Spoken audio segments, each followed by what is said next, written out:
When I was a kid, I used to read a lot of books, but particularly adventure books. I loved reading about the great explorer. I read the journals of Marco Polo and of Muhammad ibn Battuta in the Orient. And then I read about the great explorers of the poles, Captain Scott and Ernest Shackleton. But it was when I read Papillon, the book of Henri Charrière, about the unbreakable spirit of a man and his quest for freedom, and how he ended up in the Venezuelan Amazon, that I knew that my destination was the Amazon. I also read the journals of Fawcett and his endeavor to find El Dorado in the Amazon, and I knew that's my destiny. So I decided, the moment I'll be able to, I will go and I'll be the hero of my own story. I will not settle just for reading. I will write my own book. I will be the hero. I think, we all should come to this conclusion as well, because we want or not, with our lives, we are writing a book. This book, each one of us is writing, is called My Autobiography. And I think that the most important about this book is that the writer recalls who is the hero. It's your story. Make sure when you write it, you are the protagonist. So, in my hallucinations, vivid hallucinations, I saw myself penetrating the uncharted Amazon, the great unknown. And there, I will find a tribe that was never seen before by anybody else. I'll be the first to penetrate this tribe, and they will take me in, and I will be one of them, and I'll be initiated as a warrior and a hunter. Naturally, I'll fall in love with the daughter of the chief. And in a shamanic ceremony, I will marry her. But not enough, I will also find the treasure, some treasure from an ancient culture, and I'll bring it back to civilization to enlighten the world. And I want to tell you something. The naive mind is the most powerful thing in the world. As we grow up, we're not naive anymore. We have experience, we become professionals, we're skeptic, we're cynic. Nothing is more powerful than the naive mind. Because if you don't know it's impossible, then it's all possible. As I was released at the age of 21 from the military service, I didn't waste a day. I flew immediately to Norway. It was freezing cold, and an entire winter I worked on a construction site in Norway to make money. From there, spring in southeast Alaska, fishing boats and canneries, 18 hours a day, 7 days a week. Because when you have a dream, sacrifice comes with it. You have to sacrifice for your dream. I sacrificed 8 months working hard. Then I flew to South America, finally ready to meet my great adventure. Venezuela, Colombia, Ecuador, Peru, my disappointment was surmounting. Every jungle I came, I started getting the same feeling. They did it all before me. The time of the great exploration is all behind. Everything, there's trails. The indigenous people are there, but culture came to them hundreds of years ago. I was so let down. But then, in the streets of La Paz, in the alleys where the witch market in the colonial part of the city, I met an Austrian geologist, a mysterious man that told me about the Toromonas. The Toromonas are elusive. They are in the Madidi, the uncharted jungle of Bolivia. And he's about to make an expedition to make contact with the Madidi, with the Toromonas, and try and find gold in that region. Of course, I followed him with 2 of my friends. A rafting accident, and here I was, alone, and I lost everything completely. I lost all my friends, the raft, the equipment. I had no gun, no food, no machete, and this was a fierce, rainy season. And it seems that my lifelong dream has turned into the worst nightmare possible. How long can you cry and feel a victim? In the end, I had to get up on my feet and try to walk towards civilization, hundreds of kilometers away, down the river. It wasn't before, after 5 days, that I had an awakening moment. It was when I killed a snake on a tree. I was picking up a fruit, and the snake coiled and charged. And as that split second, I let go of the branch, and I fell down to the earth. The moment I fell down to the earth, instead of running, I took a stick, I chased the snake in the tree, I hit it, I jumped after it, I killed it, I peeled its snake, and I sunk my teeth into its flesh. At that moment, I had such an awakening, and I understood something very, very deep about survival. Survival is actually the best condition that we can be in, because survival makes us superhero, literally superheroes. What is survival? Survival takes all your faculties, physical, mental, emotional, spiritual, and brings them together and around one single purpose, staying alive. When you have all your faculties at their max, wrapped around one purpose, laser focused, you're the strongest that you can be. Actually, I never felt so good in my life. I never belonged as much. And I tell you, sometimes you need to get lost if you're about to find your true self. What the forest taught me is the deep, deep principles of life in nature. And I want to share some events from my survival and illuminate those principles. 15 days of solitude. The pain is indescribable because my feet don't have, like the skin peeled off my feet. I'm walking on raw flesh, inflamed. I have worms under my skin. All my body is one open wound. And nothing heals when it's raining day and night. Pain. But you get used to pain. And you realize that it's the suffering that is the problem. The suffering disappeared because the mind collapsed. There's just pain. There's no suffering. Pain is a product of the body. Suffering is a product of the mind. The mind shuts down and I can deal with the pain. Then 15 days, a huge storm comes and a flood takes me and I swim against the current and I fight for my life and I escape for the hills. And as I come down from the hills on my knees and elbows, it's 17 days now. When I come down from the hill, I hear a noise and I realize it's an airplane. I run, I wave, but the airplane passes oblivious. I'm under the canopies, they cannot see me. I break down and I start crying. And something snaps inside of me and I feel the joy of letting go, the joy of giving up. All I want now is to die. I gave up on life.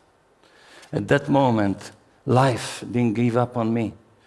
So suddenly I hear somebody else is crying, and it's impossible. But when I open my eye, I see a young woman in the bush, and she's sobbing, and she's wounded, and she's crying, and I rush over to her, and I start screaming at her, "Why are you crying? The airplane may come back. We don't have time to waste." I pull her from the mud, and for 2 days, all I do is taking care of her. And this is the first principle that the forest taught me. We are interdependent. Our life depends on each other. When we have an opportunity to save somebody else's life, that's what saves our life. It's about all of us. We're here for each other. My life were only saved because I saved somebody else's life. We are all interdependent. On the 19th day, after 6 hours in thick mud, in a swamp, inch after inch, I'm swimming in thick mud. And when I pull myself out of the mud, I cannot get up on my feet. And I know that I will die, because under the canopy, even if an airplane passes, they will not find me. But I cannot pull myself on my feet anymore. Then I raise my head, and I see something moving. I look at it, it's a tree covered with fire ants. And I know what I have to do.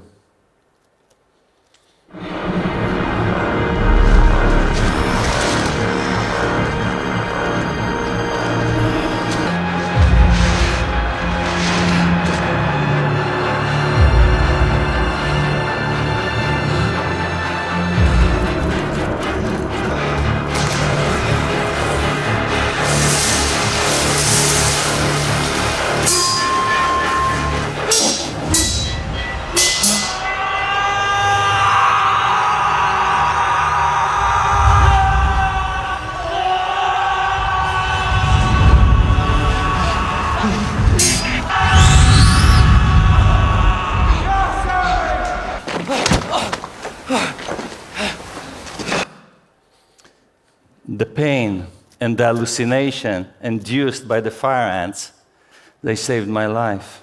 I was floating on waves of pain, burning like a human torch, but my feet couldn't feel anything. So how come a little creature in the forest saved my life? I learned the second principle the forest has to teach us. There's no isolated phenomena. We are all interconnected. You see, there's one plant in the forest called rosy periwinkle. It's a tiny little flower. It has two substances. One is called vincristine. It has 90% remission rate for child leukemia. Not enough. The same plant cures Hodgkin disease. Can we kill that plant? Is it not connected to us? We are all interconnected. There's no isolated phenomena. Once I fell on that beach under the sky, I knew that before I collapse completely, I have to do one more thing. I have to make my initials, so if I lose my consciousness, at least an airplane would see my initial. So I roll these logs, and under the log, I uncover a big turtle. Immediately, I think, I take a rock, I break the shell, I rip the flesh, and I eat it alive. For 6 days, I ate nothing. I was nothing but skin hanging over bones. But then, the turtle pushes its head and looks at me. And for a split second, we looked at each other's eyes. And something strange happened. A warm feeling washed all over me of deep, deep compassion. I realized this turtle and me are in exactly the same situation. And I apologized to the turtle. I said, "You are my brother. I will not hurt you." And I let this turtle go. And maybe it's the deepest, most important thing, the compassion that we have for each other when we realize we are all interrelated. We are one big family here in the same circumstances, in the same situation. We are family. My life was saved. Kevin made it out of the jungle. The Chupiamonas, the only tribe in the Madidi, found him. He came back with 2 Chupiamona hunters, and they saved my life. But 10 years later, I came back in search for the Chupiamonas. I wanted to tell them, to thank them for saving my life. When I arrived in the village up the Tuichi River, they told me that it's them that are dying. The entire village is dying. The youths are leaving the village and never coming back. They want progress. They want money. They don't want the ancestral life. So the elders told me, we have an idea. We'll build a resort. There's a beautiful lake called Chalalan, 2 hours downriver. And in this lake, in Chalalan, we're going to build a resort. And our youths are going to be the guides and the maids and the motormen. And not only that they'll make money, they'll take pride again in their culture. I thought, there's such naive dreamers. It's impossible. Not if you're a naive dreamer. So I decided to join them. I left my life. I moved on the banks of the same rivers that almost claimed my life and made it my home. I stayed with the Chupiamonas for 3 years in the Amazon. And I learned from them something very enlightening. Darwin was wrong. Darwin was wrong. Darwin learned his theory from Malthus. Malthus is the father of the scarcity idea. Increasing, exponentially growing population, putting pressure on finite resources equals not enough for everybody. Scarcity is our reality by Malthus. Malthus was the mentor of Darwin. Darwin concluded, if there's not enough for all of us, we have to fight for it. Competition is the answer. But when we fight, somebody has to lose, because if there's not enough, we need a loser and a winner. So that's Darwinism. Eliminate the competition, kill the competition, outsmart the competition. So, if increasing population put pressure on resources and we have to compete to survive, the Amazon forest will be the best place to prove it, because the Amazon forest is the most populated place on the planet. Only 3% of the planet, 50% of the biomass in the Amazon rainforest. The pressure is so tremendous, but what we see is that everybody survives. The survival of the fittest is an empty declaration, because survival in the Amazon is the fiercest on the planet. But what survival does, it makes you the best that you can be. The survival of the fittest, when you are the best that you can be, means nothing. Everybody's fit in the Amazon. Everybody survives. We live in an abundant planet. There is no scarcity. The scarcity that we see in the world is because we believe Malthus. Belief creates the world. The reality of the world is abundance. We have to change our belief to believe in abundance.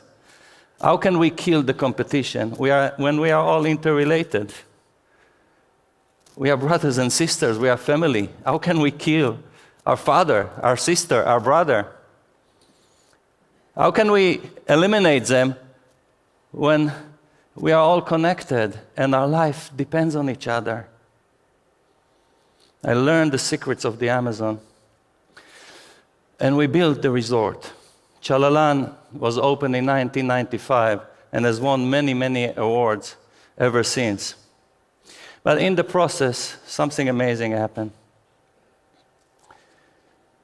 I found a tribe deep, deep, deep in the Amazon and made it my own tribe.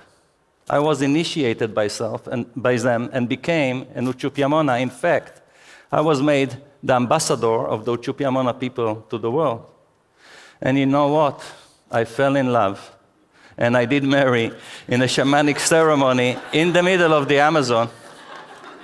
I did.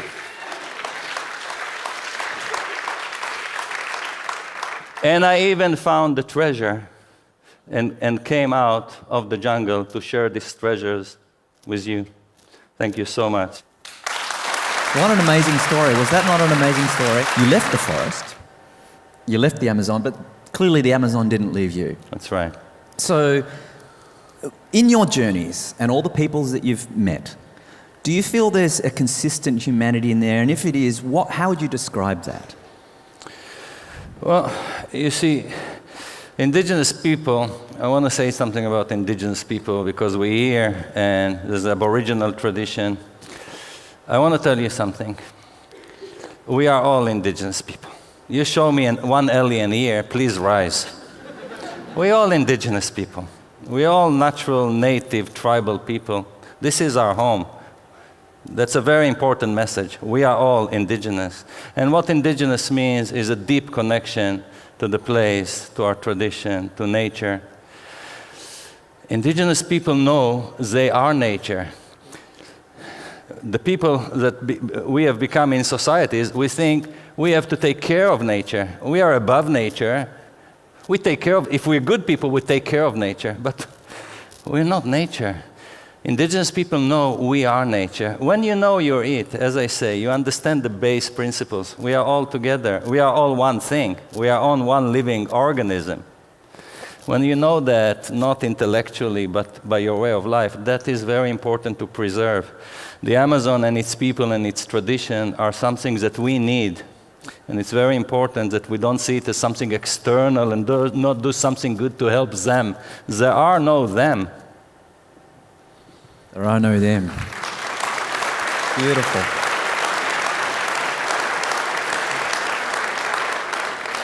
Well, thank you for sharing your story and your perspectives. And, you know, I personally, in the very short time that we've had to talk, really broadened my horizons in terms of the way I think about the world and the way we are as a humanity. So thank you again. Thank you, John. Thanks, Joshi, once more. Thank you.